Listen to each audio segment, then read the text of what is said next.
Le personnage que j'ai choisi pour ce soir, c'est celui de Rivka Imenu. Rivka Imenu qui est la femme de Yitzhak Avinu, la fille de Bethuel à Arami et la sœur de Lavan, chez qui Yaakov ira pour chercher Rachel et Léa. On nous raconte que Rivka, arrivée à l'âge de 3 ans, ne pouvait plus passer un seul instant chez ses parents, araméens, donc non juifs. Elle était comme une rose au milieu des épines, et il ne fallait pas la laisser grandir encore un seul instant dans cet environnement qui manquait de Gdusha.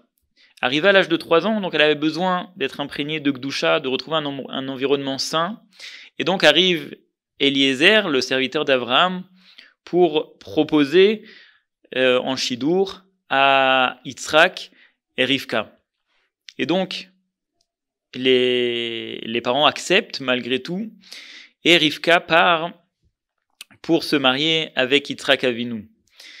Plus tard, la Torah nous raconte que c'est Rivka qui appelle Yaakov lorsque Yitzhak est âgé de 123 ans, il est devenu aveugle, et il veut bénir ses enfants, puisqu'il commence à faire un petit peu les comptes à la fin de sa vie, il veut bénir ses enfants.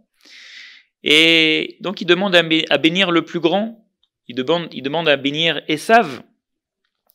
Et Rivka entend cela, elle appelle vite Yaakov, et elle va lui dire quelque chose de très très surprenant, de ruser, de prendre les habits de son grand frère Esav et de se présenter à Yitzhak comme si c'était son grand frère pour prendre les brachot. Et on pose une question très intéressante. Ils étaient mariés depuis environ 84 ans, Rivka et Yitzhak. C'était, on peut dire, le couple modèle de la Torah. Si Rivka avait adressé un mot à Yitzhak, alors elle l'aurait sûrement écouté. Et en plus, la Torah nous raconte pourquoi Yitzhak est devenu aveugle, pour justement écouter le plan que Rivka prévoyait, c'est-à-dire d'accorder les brachot à Yaakov. Et donc la question qui se pose, c'est pourquoi ruser de telle manière? Pourquoi, si on peut dire, salir un petit peu sa parole et habiller Yaakov avec les habits d'Esav? En plus que Yaakov lui-même, il craint peut-être qu'il va recevoir des malédictions de cette histoire. Et Rivka lui dit non, ne t'inquiète pas, c'est comme ça qu'il va falloir recevoir les brachot. Et finalement, Yaakov se présente avec les habits de Esav, reçoit les brachot en tant que Yaakov, mais habillé avec les habits de Esav. Et c'est comme ça que cela se passe. Alors en fait, on apprend de là la chose suivante. C'est que Rivka, elle voyait très très loin. Ça veut dire quoi qu'elle voyait très très loin? Yaakov, il était Ishtam, Yoshev Ohalim, le modèle parfait de juif, si on peut dire, qui est assis, qui étudie la Torah, qui prie, qui fait tout ce qu'il faut. Et Rivka, elle a pensé, elle a dit, mais qu'est-ce qui va en être des autres enfants? Ceux qui, on va dire, sont un petit peu originaux, qui sortent du chemin habituel. Qu'est-ce qui va en être pour eux?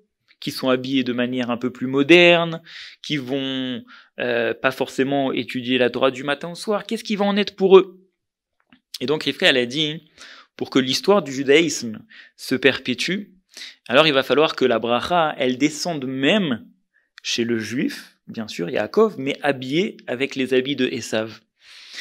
Et donc, Rivka, elle vient nous apprendre ce message-là. Rivka, c'est une empathie, c'est une volonté de rattacher chaque juif à son créateur, et que même chaque juif est apte, lui, à recevoir les brachot de son créateur. Ça, c'est le premier message. Deuxième message de Rivka, au moment donc de la rencontre avec Eliezer, on revient maintenant dans l'histoire, au moment où elle sort pour rencontrer Eliezer, elle s'occupe déjà du troupeau de son père. Donc déjà, une qualité de s'occuper du bétail, de s'occuper de chacun, de lui donner ce dont il a besoin, etc. Et elle va puiser l'eau. C'est marqué qu'elle est descendue donc vers le puits. Elle puise l'eau dans sa cruche. Et Rivka, bienveillante, va puiser de l'eau pour lui, puis puiser de l'eau pour ses chameaux. Encore là, on voit l'attention particulière que Rivka porte pour toute créature. Et pour les animaux, de là va découler la loi qu'on doit d'abord donner à manger à son animal, à sa BMA, avant de donner à manger, avant de manger soi-même. Mais si on regarde la chose un peu plus profondément, donc c'est marqué que Rivka va tered à Aïna, elle est descendue vers la source, elle a rempli sa cruche qui en hébreu se dit kad, chav dalet, et elle a rempli donc sa cruche. Qu'est-ce que ça veut dire sur le plan un peu plus profond? Et en fait, sa kad, donc la cruche, sa chav dalet, on a dit, c'est Gematria 24. C'est comme les 24 livres de la Torah. La Torah, les 5 Chumashim, et ensuite tout le Nar, Nevim, Ktuvim, comprennent 24 livres. Et Rivka, qu'est-ce qu'elle représente? Rivka, elle représente, on va dire, l'amour qui est investi au-delà de l'étude. L'étude, c'est la compréhension. Et Rivka représente cet amour qui nous attache avec Akadosh Baruch Hu, qui attache l'âme du juif avec Akadosh Baruch Hu. Comme la Mishnah nous dit dans Masechet Eruvin, il y a une expression qui dit Revakot shel shalosh bakar. Un assemblement de 3 animaux ensemble. Rivka, elle assemble.